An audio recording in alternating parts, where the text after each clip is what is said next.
Hi everyone, welcome to Ekam IAS academy Hyderabad. So మనం రోజు discuss చేసుకుంటాం కదా డైలీ కరెంట్ అఫైర్స్. సో ఇవాళ డైలీ కరెంట్ అఫైర్స్ ఏమున్నాయో క్లియర్గా డిస్కస్ చేసుకుందాము. వాటికి సంబంధించిన ఎక్స్ట్రా ఇన్ఫర్మేషన్ కూడా ఇవాళ గ్యాదర్ చేశాను, కలెక్ట్ చేశాను. చాలా ఇంపార్టెంట్ కరెంట్ ఈవెంట్స్ ఉన్నాయి ఇవాళ.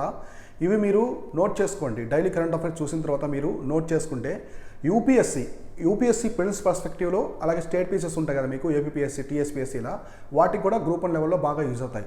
ఇక్కడ నేను ఇవాళ తీసుకున్న కాన్సెప్ట్స్ ఎక్కువ మనకి మీకు ఎగ్జామినేషన్ హాల్ ఉంటాయి కదా, ఎగ్జామినేషన్స్ యూపీఎస్సీ, స్టేట్ పీసెస్సీలా, వాటిలో రిపీట్ అవుతూ ఉంటాయి ఈ టాపిక్స్ ఎక్కువ. అవే ఉన్నాయో క్లియర్గా డిస్కస్ చేద్దాం. సో ఇవాళ చూసుకుంటే మనకు వచ్చేసి 11th జూలై కరెంట్ అఫైర్స్ అనేది డిస్కస్ చేసుకుందాం. సో ఫస్ట్ ఏం చెప్తున్నారంటే చూడండి, ఇప్పుడు మాన్సూన్ టైం కాబట్టి ఎక్కువ మాన్సూన్ గురించి వస్తూ ఉంటాయి. వాటికి సంబంధించిన పూర్తి ఇన్ఫర్మేషన్ నేను మీకు ఇస్తూ ఉంటాను. So intense rain leads to rising water level in Idukki reservoir.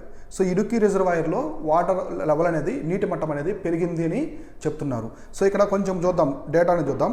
Water level in the Idukki reservoir has reached to the 2352.66 feet on Sunday. Okay, the water level on the corresponding day last year 2353. So last year కంటే కూడా maximum దగ్గరలో ఉందన్నమాట. So last year లాగే వచ్చింది అంటున్నారు. The water level has been rising since the rain intensified last week. There is a live storage of 48.6% now. So ఇక్కడ మీరు చూసుకుంటే ఇక్కడ గుర్తుపెట్టుకోవాల్సిన ఇంపార్టెంట్ ఏంటంటే ఇడుక్కి రిజర్వాయర్. ఇది ఎక్కడ ఉంటుంది? ఇడుక్కి రిజర్వాయర్ వచ్చేసి సో కేరళ స్టేట్లో ఉంటుంది. ఇది వచ్చేసి కేరళ స్టేట్లో ఉంటుంది. Idukki reservoir important. ఏ స్టేట్లో ఉంటుందంటే ఇక్కడ ఉంటుంది. సో ఇది ఏ రివర్ మీద ఉందో కూడా మీరు చూసుకోవాలి నీట్గా. వచ్చేసి చూడండి, ద బ్లూ అలర్ట్ లెవెల్ ఇక్కడ వచ్చేసి మొత్తం ఫిగర్స్ అయితే ఇచ్చారనమాట. మొత్తం లాస్ట్ ఇయర్ ఎంత ఉంది, ఇప్పుడు ఎంత ఉంది, ఈ ఫిగర్స్ అయితే మీకు అవసరం లేదు. ఇక్కడ మిగతా రిమైనింగ్ చూసుకోండి. ఇక్కడ చూడండి, the water level in Mullaperiyar dam. So Mullaperiyar dam was 128.2 feet అనమాట. ముల్లపెరియార్ డ్యామ్ ఉంది కదా, ముల్లపెరియార్ రివర్ మీద ఉంటుంది ఇది. సో ఇక్కడ వాటర్ లెవెల్ అనేది మొత్తం 128.2 feet అయితే ఉందని చెప్తున్నారు. సో ఇంకా the maximum water level is 142 feet. So మొత్తం వచ్చేసి 142 అడుగుల వరకు నీటి మట్టం అనేది ఉండొచ్చు అని చెప్తున్నారు maximum. The Periyar area received rainfall of 17 millimeters while Thekkady received the rainfall of 15 centimeters Tamil Nadu. So Thekkady అనే రీజన్ వచ్చేసి ఇది ఎక్కడ ఉంటుంది? తమిళనాడులో ఉంటుంది. ఈ ముల్లపెరియార్ డ్యామ్ ఉంది కదా, ఇక్కడ చూడండి ముల్లపెరియార్ డ్యామ్ అనేది తమిళనాడు మేనేజ్ చేస్తుంటుంది. Maintain and operated by the Tamil Nadu. గుర్తుపెట్టుకోండి, very important. Mullaperiyar dam is operated and maintained by the Tamil Nadu. So Tamil Nadu government. So ఇంకా చూసుకుంటే ఇక్కడ ఏం చెప్తున్నారంటే, there was a storage of 41% in the dams under the Kerala state electricity board. So there storage of 41% in the dams. So డ్యామ్లో ఉండే 41% వచ్చేసి under the Kerala state electricity కింద ఉంటుంది. కేరళ స్టేట్ ఎలక్ట్రిసిటీ బోర్డు ఉంటుంది కదా, దాని కింద ఉంటుంది. Within the period of week there was a inflow of 8% in the state dams. So 8% water అనేది ఎక్కువ వచ్చాయన్నమాట. వాటర్ అనేవి వచ్చాయని చెప్తున్నారు. ఇంకా the average power consumption has now fallen to 65.9 milliamperes. ఇక్కడ మీరు చూసుకుంటే మిల్లీ యూనిట్స్, ఇక్కడ 65.9కి తగ్గిపోయింది. ఏది? పవర్ కన్జంప్షన్ కూడా హ్యాస్ నౌ ఫాలెన్, తగ్గిపోయిందని చెప్తున్నారు. ఇక్కడ ఓవరాల్గా మీరు గుర్తుపెట్టుకోవాల్సింది, ఎప్పుడైనా మీ కరెంట్ అఫైర్స్లో ఒక ప్రాజెక్ట్ గురించి మీరు మాన్సూన్ గురించి చదువుతారు కదా. సో మాన్సూన్ గురించి చదివేటప్పుడు మొత్తం ఈ మాన్సూన్ని 360 degreesలో మీరు అన్నీ నీట్గా చూసుకోవాలి. మాన్సూన్కి సంబంధించిన ఇన్ఫర్మేషన్ మొత్తం కూడా నీట్గా, ఫస్ట్ మాన్సూన్ ఎక్కడ హిట్ చేస్తుంది, అండమాన్ నికోబార్ ఐలాండ్స్. సో ఇది ఎలా వస్తాయి, ఎన్ని టైప్స్ ఉంటాయి మనకి? South west monsoon, north east monsoon ఉంటాయి. సో తర్వాత ఇది దేనికి సంబంధించింది, ఇంకా దీనికి సంబంధించిన థీరీస్ ఏమున్నాయి, మాన్సూన్ టైంలో ఎటువంటిది, మనకి క్రాప్స్ చాలా important. Kharif season, so kharif season ఉంది కదా, ఖరీఫ్ సీజన్ ఇట్లాంటివి చూసుకోవాలి. ఇంకా ఎక్సెట్రా ఏమైనా ఉన్నాయా ఇట్లాంటి డ్యామ్స్, సో మీకు సంబంధించిన డ్యామ్స్ కావచ్చు, రివర్స్. సో రివర్స్, ఎటువంటి నేషనల్ పార్క్స్ బాగా ఎఫెక్ట్ అవుతున్నాయి మాన్సూన్ టైంలో. ఇట్లా మీరు అన్ని 360 degreesలో చూసుకోవాలి ఎప్పుడైనా మాన్సూన్ గురించి మీరు డిస్కస్ చేసుకునేటప్పుడు. ఇప్పుడు చూడండి, దీనికి సంబంధించిన కొన్ని ఫ్యాక్ట్స్ అనేది మీకు ఎక్స్ప్లెయిన్ చేస్తాను. ఇక్కడ ఏం చెప్తున్నారంటే, the Idukki dam is double curvature arch dam. So ఇది డబుల్ కర్వేచర్ ఉంటుంది మనకి, కర్వేచర్ లాగా డబుల్ కర్వేచర్ ఉంటుంది అనమాట. Arch dam construct across the Periyar river. So గుర్తుపెట్టుకోండి, ఏ river? Periyar river. In a narrow gorge between the 2 granite hills locally known as the Koravan. So Koravan and Koravatti in Mariyapuram. So Mariyapuram village in Idukki district in Kerala. So ఎక్కడంటే ఇది కేరళ స్టేట్లో ఉంటుంది. ఇక్కడ గుర్తుపెట్టుకోవాల్సింది, ఈ Idukki dam అనేది పెరియార్ రివర్ మీద ఉంటుంది. సో ఎక్కడ ఉంటుందంటే, సో పెరియార్ రివర్ మీద ఉంటుంది. ఇది ఎక్కడ ఉందంటే ఎగ్జాక్ట్గా ఇడుక్కి డిస్టిక్, కేరళలోని ఇడుక్కి డిస్టిక్లో ఉంది. ఇక్కడ విలేజెస్ అవసరం లేదు. సో ఇడుక్కి డిస్టిక్లో ఉంటుంది అనమాట. కేరళ రాష్ట్రంలోని ఇడుక్కి డిస్టిక్లో ఉంటుంది. ఇది 2 గ్రనైట్ జార్జెస్ ఉంటాయన్నమాట. అంటే 2 కొండల్లాగా, చిన్న కొండల్లాగా ఉంటాయి. దాని జార్జెస్ అంటే లోయల్లాగా ఉంటాయి కదా, అక్కడ ఉంటుంది అనమాట ఈ రివర్ అనేది. అవి అంటే కురావను, కురత్తి అనే 2 జార్జెస్ మధ్యలో ఉంటుంది. ఇది at 169 metres it is one of the highest arch dam in Asia. So ఇది మొత్తం వచ్చేసి 169 మీటర్స్ ఉంటుంది. ఎత్తు అనేది 169 మీటర్స్. అంటే ఇక్కడ ఎత్తు గురించి చెప్తున్నారు, లెంత్ కాదు, విడ్త్ కాదు, హైట్ గురించి చెప్తున్నారు. మొత్తం మీద వచ్చేసి 169 అప్రాక్సిమేట్లీ 169 మీటర్స్ ఉంటుంది. 169 మీటర్స్ అంటే చాలా ఎత్తు ఉంటుంది. ఇది వన్ ఆఫ్ ది హైయెస్ట్, మన ఏషియాలోనే ఉన్నటువంటి డ్యామ్స్లో one of the highest dam, ఎత్తైనటువంటి డ్యామ్ అని చెప్తున్నారు ఇక్కడ. సో తర్వాత ద పెరియార్ రివర్ గురించి ఒక చిన్న పాయింట్ ఎక్స్ప్లెయిన్ చేస్తాను చూడండి. ఇది చాలా చాలా ఇంపార్టెంట్ యూపీఎస్సీ ప్రిలిమ్స్ పర్స్పెక్టివ్లో. The Periyar river is longest river in the state of Kerala. So చూసుకోండి, longest river in Kerala state. So Kerala రాష్ట్రంలో అతి పొడవైన నది ఏదంటే Periyar river. So in Kerala with length of the 244 kilometres. మొత్తం ఇది 244 కిలోమీటర్ల పొడవు అనేది ఉంటుంది అనమాట. ఎక్కడి నుంచి ఒరిజిన్ దగ్గర నుంచి అది మౌత్ వరకు కంప్లీట్గా పెరియార్ రివర్ అనేది 244 కిలోమీటర్లు ఉంటుంది. ఇది కేరళ రాష్ట్రంలోనే పొడవైనటువంటి నది. దీని మీదే ఇడుక్కి డ్యామ్ అనేది కట్టారు. So it is also known as the life line of Kerala. గుర్తుపెట్టుకోండి, ఇట్లాంటివి స్టేట్మెంట్లలో అడుగుతుంటారు. సో స్టేట్మెంట్లు ఇస్తారు. సో ఫస్ట్ స్టేట్మెంట్ ఏమి ఇస్తారు, Periyar river is the longest river in state of Kerala అంటారు. సెకండ్ ఏమంటారు, Periyar river is also known as the life line of Kerala అంటారు. So both statements are correct. ఇట్లా మీరు చూసుకుంటూ ఉండాలి నీట్గా.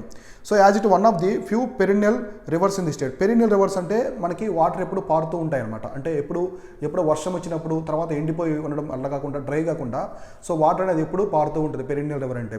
సో కాబట్టి ఇక్కడ ఇది చూసుకోండి, ఈ ఫ్యాక్ట్స్ అనేది చూసుకోండి. ఇక్కడ మీరు గుర్తుపెట్టుకోవాల్సింది longest river in state of Kerala, అలాగే లెంత్ వచ్చేసి 244 కిలోమీటర్స్. మొత్తం దీన్ని లైఫ్ లైన్ ఆఫ్ కేరళ అంటారు. So life line of Kerala అంటారు. తర్వాత పెరినియల్ రివర్ దానికి సంబంధించి. నెక్స్ట్ ఇక్కడ చూడండి facts. Periyar river originate from the Shivagiri hills in the Western Ghats. So Shivagiri హిల్స్లో ఇది ఒరిజినేట్ అవుతుంది. జన్మస్థానం వచ్చేసి శివగిరి హిల్స్, గుర్తుపెట్టుకోండి, వెస్టర్న్ ఘాట్స్ పశ్చిమ కనుమల్లో. Flows through the Periyar national park. ఇట్లాంటి పాయింట్స్ బాగా గుర్తుపెట్టుకోవాలి. ఇది పెరియార్ నేషనల్ పార్కు. ఇది పెరియార్ నేషనల్ పార్క్ ఎక్కడ ఉందంటే పెరియార్ జాతీయ పార్కు. ఇది కేరళ రాష్ట్రంలో ఉంటుంది. కేరళ రాష్ట్రం ఉంటుంది. ఎగ్జాక్ట్గా ఈ రివరు దాని గుండా వెళ్తుంది. మీకు కొన్ని ఎక్స్ప్లెయిన్ చేస్తాను చూడండి. ఇప్పుడు జిమ్ కార్బెట్ నేషనల్ పార్క్ తెలుసు కదా. సో అందరికీ జిమ్ కార్బెట్ నేషనల్ పార్క్ తెలుసు. So Jim Corbett national park ఇండియాలోనే first and oldest national park. So దీని ఓల్డ్ నేమ్ వచ్చేసి Hailey national park. So Hailey national park అని పిలిచేవాళ్ళు దీన్ని. సో ఈ జిమ్ కార్బెట్ నేషనల్ పార్కు ఇది ఇక్కడ చూడండి, దీని గుండా ఒక రివర్ పోతుంది. సో రివర్ వచ్చేసి river Ramganga. So Ramganga river అనేది జిమ్ కార్బెట్ నేషనల్ పార్క్ గుండా పోతుంది. ఇప్పుడు మనాస్ నేషనల్ పార్క్ ఉంది, మనాస్ రివర్ పోతుంది. మనకి బ్రహ్మపుత్ర కావచ్చు, కాజీరంగా దగ్గర బ్రహ్మపుత్ర వాటిక స్ట్రీమ్స్ అట్లా వస్తాయి, లోవర్ స్ట్రీమ్స్ అప్పర్ స్ట్రీమ్స్ ఇలా వెళ్తాయి కదా, అట్లా వస్తాయి. సో కాబట్టి ఏదైనా నేషనల్ పార్క్ నుంచి రివర్ పోతూ ఉందంటే అది చాలా చాలా ఇంపార్టెంట్. మీకు రీసెంట్గా న్యూస్లో వచ్చింది కదా, so Ken Betwa link. So Ken Betwa link. So ఏం చెప్పారు, కేన్ రివరు బేత్వా రివర్ అనేది మెర్జ్ చేస్తున్నామని మన బడ్జెట్లో అనౌన్స్ చేశారు. Ken Betwa. So interlink rivers, interlink, ఈ 2 రివర్స్ని ఇంటర్లింక్ చేయాలన్నారు. ఇది దేని గుండా పోతుంటే పన్నా టైగర్ రిజర్వ్ గుండా పోతుంది. సో పన్నా టైగర్ రిజర్వ్. సో పన్నా టైగర్ రిజర్వ్ గుండా పోతుంది. ఇట్లాంటి పాయింట్స్ బాగా హైలైట్ చేసుకోవాలి మీరు. ఇట్లాంటి ఫ్యాక్ట్స్ బాగా హైలైట్ చేసుకున్నారంటే ఇవి ప్రిలిమ్స్ పర్స్పెక్టివ్లో మీకు బాగా యూజ్ అవుతాయి. అక్కడ ఎగ్జామ్లో క్వశ్చన్స్ వచ్చేదానికి కూడా అవకాశం అనేది ఎక్కువగా ఉంటుంది. కాబట్టి గుర్తుపెట్టుకోండి, ఇట్లాంటి పాయింట్స్ చూడండి, ఇట్లాంటి నీట్గా చూసుకోవాలి. సో అట్లానే ఇక్కడ పెరియార్ నేషనల్ పార్క్ గుండా పెరియార్ రివర్ పోతుంది కాబట్టి నేమ్ అలా వచ్చింది. తర్వాత the main tributaries of the Periyar is so Muthirapuzha, Mullayar ఒకటి, నెక్స్ట్ వచ్చేసి చెరుత్తని, అలాగే వచ్చేసి పెరింజికుట్టి. సో పెరింజికుట్టి ఇవి వచ్చేసి ట్రిబ్యూటరీస్ అనమాట. పెరియార్ రివర్కి ట్రిబ్యూటరీస్ కూడా ఉన్నాయి, ఉపనదులు కూడా ఉన్నాయి. అవి 4 ఉన్నాయన్నమాట. సో ఇక్కడ వచ్చేసి ముద్రిపుల ఒకటి, మొల్లయారు, నెక్స్ట్ చెరుత్తని అండ్ పెరింజికుట్టి. సో పెరింజికుట్టి కూడా ఇవి ట్రిబ్యూటరీస్ అనమాట. అంటే ఇప్పుడు మీకు ఎక్స్ప్లెయిన్ చేస్తాను చూడండి, కొన్ని పాయింట్స్ ఇంపార్టెంట్. మీరు ఏదైనా ఒక రివర్ గురించి చదివేటప్పుడు ఆల్రెడీ నేను నెంబర్ ఆఫ్ టైమ్స్ అనేది మన డైలీ కరెంట్ అఫైర్స్లో మీకు ఎక్స్ప్లెయిన్ చేశాను. రివర్ గురించి మీరు చదివేటప్పుడు ఖచ్చితంగా దానికి సంబంధించిన ఇన్ఫర్మేషన్ అంతా గ్యాదర్ చేసి పెట్టుకోవాలి. ఇప్పుడు ఏం చెప్పాను నేను ఇంతకుముందు మీకు, ఒక రివర్ అన్నాను. సో రివర్ అన్నప్పుడు ఫస్ట్ దానికి మీకు గుర్తు రావాల్సింది ఒరిజిన్. అది ఎక్కడ ఒరిజిన్ అవుతుంది, జన్మస్థలం ఎక్కడ. తర్వాత basin states or countries. So అది స్టేట్స్ ఉంటా పోతే స్టేట్స్. ఇప్పుడు ఇంటర్నేషనల్ రివర్స్ ఉంటాయి కొన్ని, మనకి డానూబ్ కావచ్చు, ఓల్గా కావచ్చు, తర్వాత ఇండస్ రివరు 3 కంట్రీస్లో పోతుంది, బ్రహ్మపుత్ర రివరు 3 కంట్రీస్, ఇట్లా చూసుకోవాలి నీట్గా. తర్వాత ట్రిబ్యూటరీస్, తర్వాత మీరు చూసుకోవాల్సింది ట్రిబ్యూటరీస్. తర్వాత డ్యామ్స్, ఎటువంటి డ్యామ్స్ ఏమైనా ఉన్నాయా, లేకుంటే ఇది ఏదైనా లేక్స్కి ఎటువంటి సోర్స్ ఉందా, ఇప్పుడు జేలం రివర్ ఉంది ఉలార్ లేక్కి అట్లా. తర్వాత సిటీస్, దాని ఒడ్డునుండే సిటీస్ ఏమున్నాయి, ఇప్పుడు అలహాబాదు మనకి ఏ రివర్ ఒడ్డున ఉంటుంది, సో అక్కడ ప్రయాగరాజ్ సంగమం అంటే అన్ని కలుస్తాయి, అక్కడ యమునా నది వచ్చేసి గంగా నదిలో కలవడం అట్లా కలుస్తాయి కాబట్టి. తర్వాత వారణాసి ఏ నది ఒడ్డునుంది, రిషికేశ్, హరిద్వార్, ఇట్లా మీరు గోదావరి, రాజమండ్రి, విజయవాడ, ఇట్లా మీరు హైదరాబాద్ కావచ్చు, మూసీ నది ఒడ్డునే ఉంటుంది, మూసీకి హైదరాబాద్ నడి ఒడ్డున పోతుంటుంది అనమాట మూసీ అనేది. ఇట్లా మీరు క్లియర్గా చూసుకోవాలి. ఇలా క్లియర్గా చూసుకున్నారంటే ఈ టాపిక్ మీద మీకు ఎలాంటి ప్రశ్నలు వచ్చినా కూడా ఎటువంటి టైపు 360 డిగ్రీస్ యాంగిల్స్ ఎలాంటి ప్రశ్నలు వచ్చినా మీరు ఆన్సర్ చేసేదానికి మీ దగ్గర ఎబిలిటీ అనేది ఉంటుంది. సో ఇట్లా చూసుకోండి. సో నెక్స్ట్ కరెంట్ అఫైర్స్ చూద్దాం. నెక్స్ట్ ఏముందో ఈవెంట్, ఇది ఇంపార్టెంట్ చూడండి. Sown area of paddy rises marginally. So కొంచెం అయితే పెరిగిందనమాట, అంటే వరి నాటడం అనేది పెరిగింది. ఇంతకుముందు నేను చెప్పాను కదా, మన పీయూష్ మినిస్టర్ వచ్చేసి కామర్స్ మినిస్టరు ఆయన చెప్పారు కదా, సో రైస్ అనేది పెంచండి, పాడి అనే దానికి ఎక్కువ ప్రాధాన్యత ఇవ్వండి అని చెప్పారనమాట, అందువల్ల పెరిగింది. సో ఇక్కడ చూస్తే the area sown with paddy rose marginally from that the previous వీక్స్తో పోల్చుకుంటే 23.95% అనేది, so less than in the corresponding period of last year. So but was the last ఇయర్తో పోల్చుకుంటే తక్కువ, ఇప్పుడు అనేది తక్కువగా ఉంది, కాకపోతే పెరిగింది. సో లాస్ట్ వీక్తో పోల్చుకుంటే పెరిగింది, లాస్ట్ ఇయర్తో పోల్చుకుంటే తగ్గింది. సో ఇట్లా చెప్తున్నారు. So according to the data collected by the crop division, so crop division of the union agriculture ministry. చూడండి, క్రాప్ డివిజన్ ఉంటుంది, యూనియన్ అగ్రికల్చర్ మినిస్ట్రీ ఉంటుంది కదా, దానికి సంబంధించి క్రాప్ డివిజన్ ఒకటి ఉంటుంది. వాళ్ళు ఇటువంటి ఎస్టిమేషన్స్, ప్రిడిక్షన్స్ అన్నీ తీస్తుంటారు. మొత్తం ఎంత డేటా ఉంది, ఎంతమంది వరి పండించారు, వీటికి సంబంధించి ఖరీఫ్ సీజన్ ఎంత ఉంది, రబీ సీజన్ ఎంత ఉంది, జైద్ ఎంత ఉంది, ఇట్లాంటి జై సీజన్ ఉంది కదా. సో ఈ విధంగా వాటికి సంబంధించిన క్రాప్కి సంబంధించిన ఇన్ఫర్మేషన్ అంతా తీస్తూ ఉంటారు. So the difference in the area coverage from the 2021 figure is 22.75 lakh hectares ఉండేది ఇప్పుడు 2021లో. సోయింగ్ ఆఫ్ ది పల్సెస్ వచ్చేది black gram and yellow split pigeon pea has decreased. చూడండి, బ్లాక్ గ్రాము ఈజ్ పీజియన్పియా కూడా తగ్గిపోయింది. ఇట్లాంటి స్టేట్మెంట్ అడుగుతారు. బ్లాక్ గ్రామ్ యొక్క ఏరియా అనేది పెరిగింది అంటారు, కాదు తగ్గిపోయింది. ఇట్లాంటి స్టేట్మెంట్ చూసుకోవాలి నీట్గా. ఇంకా has decreased while cultivation of the green gram అంటే మూంగ్ దాల్ అంటారు కదా, green gram. So has increased by the 37.47%. So ఈ మూంగ్ దాల్ ఉంది కదా మనకి, సో మూంగ్ దాల్ అనేది వచ్చేసి గ్రీన్ గ్రామ్ అంటారు, అది పెరిగిందనమాట, 37.47% పెరిగింది. Other pulses by the 135.12%.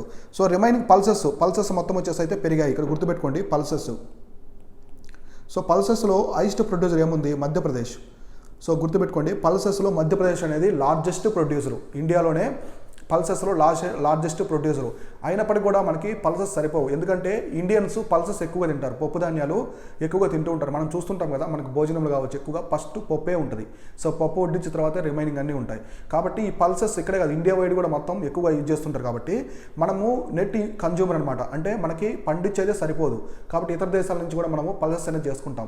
ఇప్పుడు మనకి కందిపప్పు అంటాం కదా, కందిపప్పు ఉంటుంది కదా, సో దాన్ని మనము రెడ్ గ్రామ్స్ ఇలా పిలుస్తున్నాం కదా, అవి మనము నైజీరియా కంట్రీ నుంచి ఎక్స్పోర్ట్ అంటే ఇంపోర్ట్ చేసుకుంటాం. మనం ఇంపోర్ట్ చేసుకొని ఇస్తూ ఉంటాం పీడిఎస్ ఇక్కడ. సో అందుకే చూడండి, ఇక్కడ పల్సెస్ వచ్చేసి పెరిగింది. పల్సెస్ మొత్తం ఎంత పెరిగిందంటే ఒకటి వచ్చేసి 135.12% అయితే పెరిగింది. అయినప్పటికీ కూడా మనకి ఎక్కువ కన్జ్యూమింగ్ అనేది జరుగుతుంది ఇండియాలో. మధ్యప్రదేశ్ అనేది largest producer of the pulses.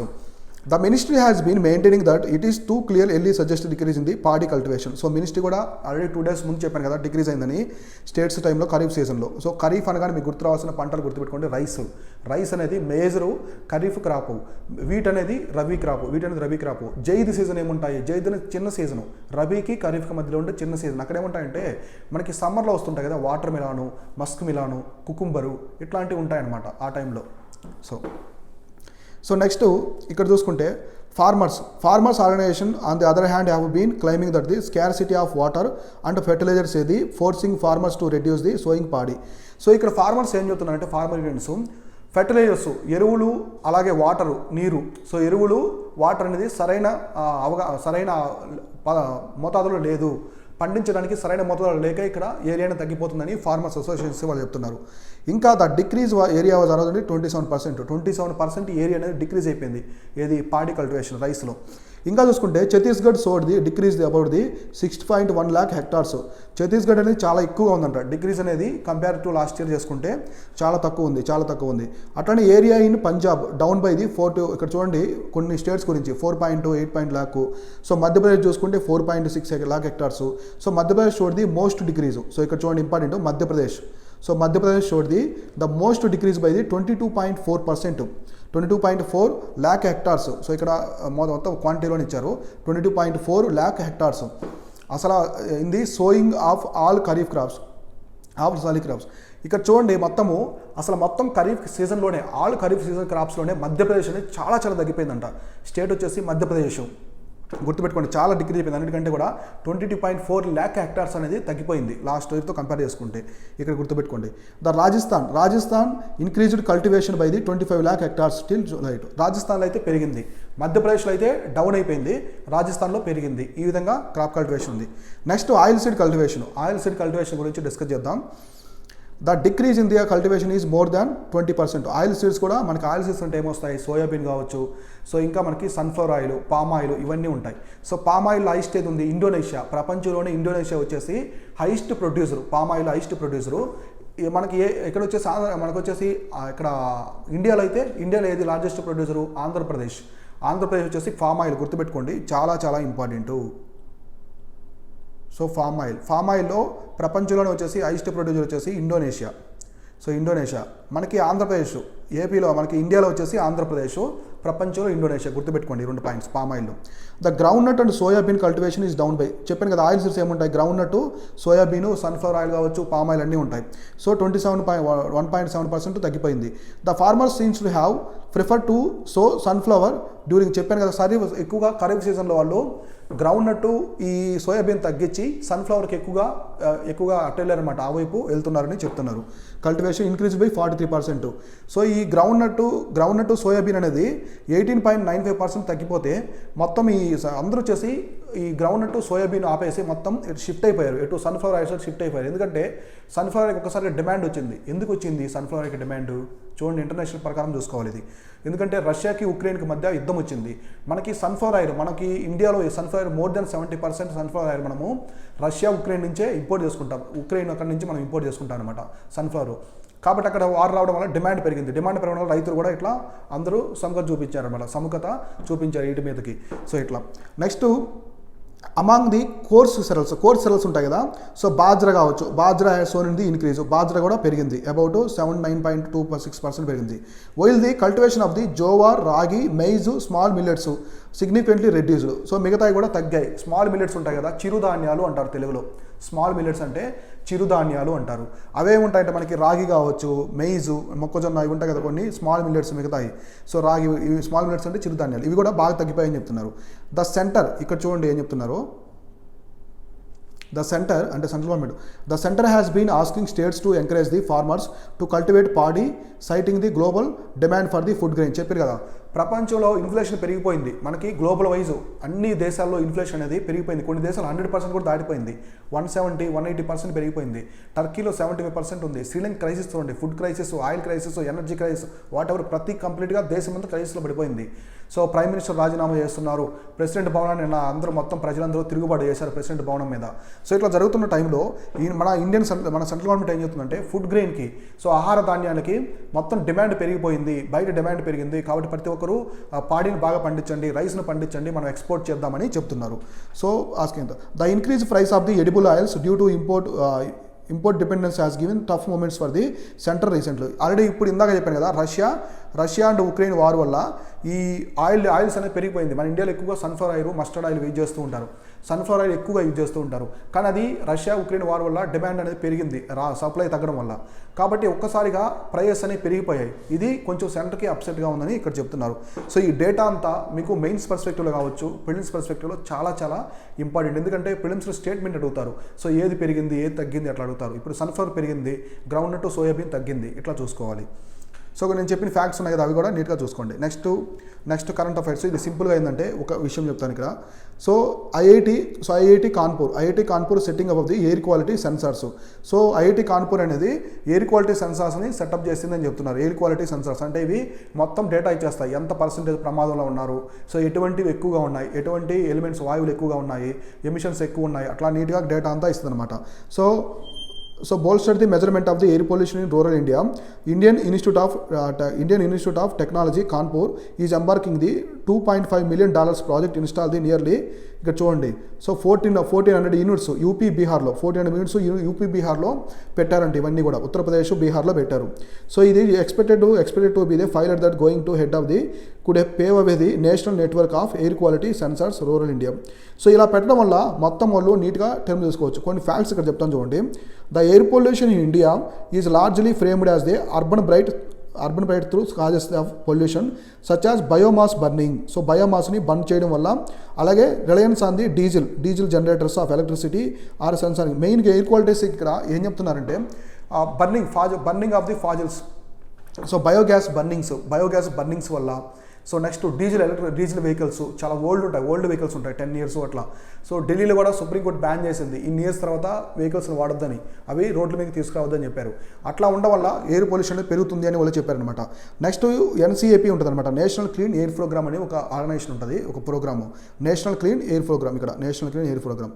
So to air pollution by the particular matter air pollution by 20 to 30% by the 2024కి ఇది తగ్గించాలని, రెడ్యూస్ చేయాలని చూస్తున్నారు. ఏది పిఎంఓ. సో పర్టికులర్ మ్యాటర్ని తగ్గించాలని చెప్పేసి వీళ్ళు చూస్తున్నారు అనమాట. పర్టికులర్ మ్యాటర్ మొత్తం వచ్చేసి 2024కి 20 to 30% అనేది తగ్గించాలి అని ఒక టార్గెట్ పెట్టుకున్నారు. సో నెక్స్ట్ ఎక్కడ మొత్తం వచ్చేసి 120 సిటీస్లో వీళ్ళు ప్లాన్ చేసుకున్నారు. ఇంకా ఏం చెప్తున్నారంటే ఇక్కడ చూడండి, at launch the government officials had commit to increasing the network of the rural air pollution. So rural air pollution కూడా ఇక్కడ మొత్తం అర్బనే కాకుండా రూరల్ ఎయిర్ పొల్యూషన్ సంబంధించి కూడా డేటా అనేది తీసుకోవాలని ఎక్స్ప్లెయిన్ చేశారు. సో ఇంకా ఇక్కడ వీళ్ళు చెప్పిన ఇంపార్టెంట్ పాయింట్ చూడండి. ఇక్కడ the countries current annual safe limits PM 2.5 and PM 10 and are far 40 microns for cubic. మొత్తం PM 2.5. సో PM వచ్చేసి పర్టికులర్ మ్యాటర్ 2.5 అండ్ 10 రెండు ఉంటాయన్నమాట. ఇవి రెండు వచ్చేసి మొత్తం వచ్చేసి 40 micrograms పర్ క్యూబిక్ మీటర్గా ఉందన్నమాట. 40 microgram. So 40 microgram for cubic metre. So ఈ విధంగా ఉందని చెప్తున్నారు ఇయర్కి. అండర్ ది ఎన్సీఏపీ అంటే నేషనల్ క్లీన్ ఎయిర్ ప్రోగ్రామ్ ప్రకారము సో 375.44 crores అనేది ఇచ్చారనమాట. Was provide to the 144 cities. So మొత్తం వచ్చేసి వీళ్ళు ఎంత ఇచ్చారంటే 375.44 కోట్ల రూపాయలు. సో క్రోర్స్ డబ్బులు అయితే మొత్తం 144 cities అలకేట్ చేశారనమాట. ఇదేంటి ఎయిర్ పొల్యూషన్ కోసమే అలకేట్ చేస్తారు. ఎందుకంటే ఇండియాలో ఎయిర్ పొల్యూషన్ చాలా హెవీగా ఉంది. దానికి సంబంధించిన డేటా కూడా మీకు క్లియర్గా ఇక్కడ ఇస్తాను చూడండి. సో ఇచ్చారనమాట, చూడండి ఇక్కడ ఇచ్చారు. The air quality index acquired by the measuring emissions of 8. మనకి ఎయిర్ క్వాలిటీ ఇండెక్స్ ఉంది కదా. సో ఎయిర్ క్వాలిటీ ఇండెక్స్ ఈ ఎయిర్ క్వాలిటీ ఇండెక్స్ డేటాకి సంబంధించి చూడండి. ఎయిర్ క్వాలిటీ ఇండెక్స్లో మొత్తము 8 పొల్యూటెంట్స్ ఉంటాయి. 8 పొల్యూటెంట్స్ ఉంటాయి. తర్వాత నేషనల్ యాంబియంట్ ఎయిర్ క్వాలిటీ ఇండెక్స్లో 12 పొల్యూటెంట్స్ ఉంటాయి. ఫస్ట్ మనం ఆ 8 పొల్యూటెంట్స్ ఏమున్నాయి చూసుకొని తర్వాత మనం దీని గురించి డిస్కస్ చేసుకుందాం. చూడండి ఇక్కడ నేషనల్ ఎయిర్ క్వాలిటీ ఇండెక్స్లో ఏముంటుంది? ఎయిర్ క్వాలిటీ ఇండెక్స్ అక్కడ 8 పొల్యూటెంట్స్ ఉంటాయి. ప్రజెంట్ ఎయిర్లో ఏముంటాయంటే particulate matter 2.5 PM 2.5, particulate matter 10 ఇందా చెప్పినట్టు. ఓజోన్ అనేది O3. సో ఓజోన్ అనేది చూడండి మంచిదే అంటారు చాలామంది. ఎప్పుడు అది పైన ఉన్నప్పుడు. సో గ్రౌండ్ లెవెల్లో ఉంటే ఓజోన్ డేంజరస్. గ్రౌండ్ లెవెల్లో ఉంటే ఓజోన్ అది ప్రమాదకరం అనమాట. అదే మనకి పైన ఎప్పుడు ట్రోపోస్పియర్ దగ్గర ఉండి మనకి అల్ట్రావైలెట్ రేస్ రానికుండా కాపాడితే అప్పుడు అది సేఫ్. తర్వాత కార్బన్ మోనాక్సైడ్ ఒకటి, తర్వాత nitrogen dioxide, sulphur dioxide, lead and ammonia. ఈ 8 వచ్చేసి మనకి ఎయిర్ క్వాలిటీ ఇండెక్స్లో ఉంటాయి. ఎయిర్ క్వాలిటీ ఇండెక్స్లో చాలా ఇంపార్టెంట్. యూపీఎస్సీ ప్రిలిమ్స్ పర్స్పెక్టివ్లో అడుగుతూ ఉంటారు ఇట్లాంటి. ఇప్పుడు స్టేట్మెంట్ కూడా వస్తూ ఉంటాయి. So particular matter 2.5, particular matter PM 10, ozone, carbon monoxide, nitrogen oxide, sulphur dioxide, lead and ammonia. ఈ 8 పొల్యూటెంట్స్ వచ్చేసి ఎయిర్ క్వాలిటీ ఇండెక్స్లో అయితే ఉంటాయి. ఇప్పుడు మనకి national ambient air quality standards అని ఇంకోటి ఉంటుంది అనమాట. ఇందులో మొత్తం 12 ఉంటాయి. సో 8+4, ఫస్ట్ 8 ఉంటాయి, తర్వాత 4 ఉంటాయి. ఇప్పుడు చూడండి, ఫస్ట్ 8 ఇందాక ఎక్స్ప్లెయిన్ చేశాను కదా, ఈ ఫస్ట్ 8 అనమాట. ఇప్పుడు ఈ 4 ఉంటాయి, బెంజోఫిరైను, ఆర్సెనిక్, నికెల్. ఈ 8 కాకుండా ఈ 4 కూడా ఎక్స్ట్రా ఉంటాయన్నమాట. మొత్తం వచ్చేసి ఏమేమి ఉంటాయంటే బెంజోపిరైను, ఆర్సెనిక్. అంటే మొత్తము ఇవి 8 ప్లస్ ఇవి 4, మొత్తం వచ్చేసి 12 పొల్యూటెంట్స్ అయితే నేషనల్ యాంబియంట్ ఎయిర్ క్వాలిటీ స్టాండర్డ్స్లో ఉంటాయి. ఇక్కడ 4 ఏమన్నా యాడ్ చేసుకోండి. యూపీఎస్సీ ప్రిలిమ్స్లో ఇట్లా అడుగుతారు. సో ఈ క్రింది వాటిలో ఏది కామన్గా ఉంది? ఎయిర్ క్వాలిటీ ఇండెక్స్లో నేషనల్ యాంబియంట్ ఎయిర్ క్వాలిటీ స్టాండర్డ్స్లో ఉండేది కామన్ ఏది? లేదా ఎయిర్ క్వాలిటీ ఇండెక్స్లో లేకుండా ఈ నేషనల్ యాంబియంట్ ఎయిర్ క్వాలిటీ స్టాండర్డ్స్లో ఉండేది ఏంటి? ఇలా కూడా అడుగుతారు. కాబట్టి 4 గుర్తుపెట్టుకోండి. సో 12 గుర్తుపెట్టుకోండి. ఈ 4 సపరేట్గా నేషనల్ యాంబియంట్ ఎయిర్ క్వాలిటీ ఇండెక్స్లో ఉంటాయి. అట్లా సో నెక్స్ట్ చూడండి ఇక్కడ ఏం చెప్పారు, the world air quality report, world air quality report ఇది ఎవరు చేస్తారంటే స్విస్ ఆర్గనైజేషన్, స్విట్జర్లాండ్కి సంబంధించిన ఐక్యూ ఎయిర్ అని ఒక ఆర్గనైజేషన్ రిలీజ్ చేస్తుంది, దీన్ని ప్రిపేర్ చేస్తుంది, ఇది వరల్డ్ ఎయిర్ క్వాలిటీ రిపోర్ట్ని. దీని ప్రకారము ప్రపంచంలో ఉన్నటువంటి మనకి ఇండియాలో చూడండి, ఇండియా ఉన్న సిటీస్లో భివాడి రాజస్థాన్ స్టేట్లో ఉంటుంది, భివాడి అనేది రాజస్థాన్లో ఉంటుంది. ఇది టాప్లో ఉందన్నమాట ఎయిర్ పొల్యూషన్లో, రీసెంట్ డేటా ఇది. సో మనకి మార్చ్ డేటా, ఇది టాప్లో ఉంది, భివాడి అనేది రాజస్థాన్లో ఉంది, టాప్లో ఉంది ఎయిర్ పొల్యూషన్లో. తర్వాత వచ్చేసి గజియాబాద్ అంటే మనకి యూపీ. సో గజియాబాద్ అనేది ఎన్సీఆర్ రీజన్, నేషనల్ క్యాపిటల్ రీజన్స్లో ఉంటుంది. సో ఇది యూపీకి సంబంధించింది, ఇది సెకండ్ ప్లేస్లో ఉంది. తర్వాత చైనా అనేది హోటాన్ అంటే ఇవి వరల్డ్లోనే ప్రపంచంలోనే ఉన్నటువంటి సిటీస్, టాప్ 5 సిటీస్ అనమాట, టాప్ 5 సిటీస్ ఏమున్నాయని. తర్వాత హోటాన్ అనేది, తర్వాత చైనా ఢిల్లీ, సో ఢిల్లీ అనేది ఇండియాలో, తర్వాత జాన్పూర్ కూడా ఉందన్నమాట. సో ఈ విధంగా ఇవి టాప్ సిటీస్ అనమాట, ప్రపంచంలో టాప్ సిటీస్ ఎయిర్ పొల్యూషన్. చూడండి ఇండియాలోనే టాప్ 5లో 4 ఇండియాలోనే ఉన్నాయి. అంటే ఇండియాలో ఎయిర్ పొల్యూషన్ అనేది, వాయు కాలుష్యం అనేది చాలా హెవీగా ఉందని చూసుకోవచ్చు. సో ఇంకా చూసుకుంటే ఇంకొక సిటీ చూడండి ఇక్కడ, నాయిస్, ప్రపంచంలోని హైయెస్ట్ నాయిస్ పొల్యూషన్ ఉండే సిటీ, నాయిస్ సిటీ. సో మనకి నాయిస్ అంటే మనకి ధ్వని ఎక్కువగా ఉండేది, డిస్టర్బెన్స్ అనేది ఎక్కువగా ఉండే సిటీ వచ్చేసి ఏంటో తెలుసా, ఢాకా. సో ఢాకా ఇది వచ్చేసి బంగ్లాదేశ్లో ఉంది, బంగ్లాదేశ్ క్యాపిటల్. సో ఇట్లాంటి ఫ్యాక్ట్స్ చూసుకోవాలి. ఢాకా నాయిస్ సిటీ వచ్చి ప్రపంచంలోనే. ఇక్కడ భివాడి రాజస్థాన్. సో మనకి next renewable energy to reduce revenues. So renewable energy to reduce revenues అంటే మనకి రెన్యూబుల్ ఎనర్జీ చాలా major developing countries are highly depend on the fossil fuel says a study. అంటే చూడండి ఇక్కడ ఏం చెప్పారు, the global transition away from the fossil fuels to renewable energy sources could trigger the financial challenges for India and major development countries like Russia, Brazil, China because of their high dependence on the revenues from the fossil fuel. So ఇక్కడ మామూలుగా ఇంతకుముందు మనము ఎక్కువగా మామూలు fossil fuels మీద ఎక్కువగా depend అయినాం. ఇప్పుడు రెన్యూబుల్ ఎనర్జీకి వస్తున్నారు. రెన్యూబుల్ ఎనర్జీకి రావడం వల్ల రెవెన్యూస్ అనేది తగ్గిపోతున్నాయి.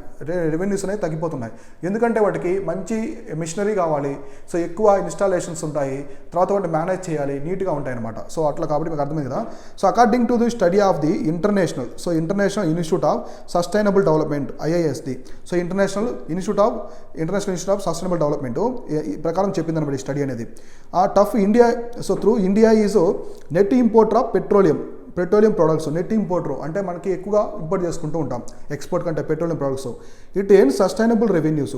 So via cesses and taxes ద్వారా పెట్రోల్ మీద మనకి ఎక్కువ వస్తుంది, పెట్రోల్ ప్రొడక్ట్స్ మీద మనకి ఆదాయం అనేది ఎక్కువ వస్తుంది అనమాట.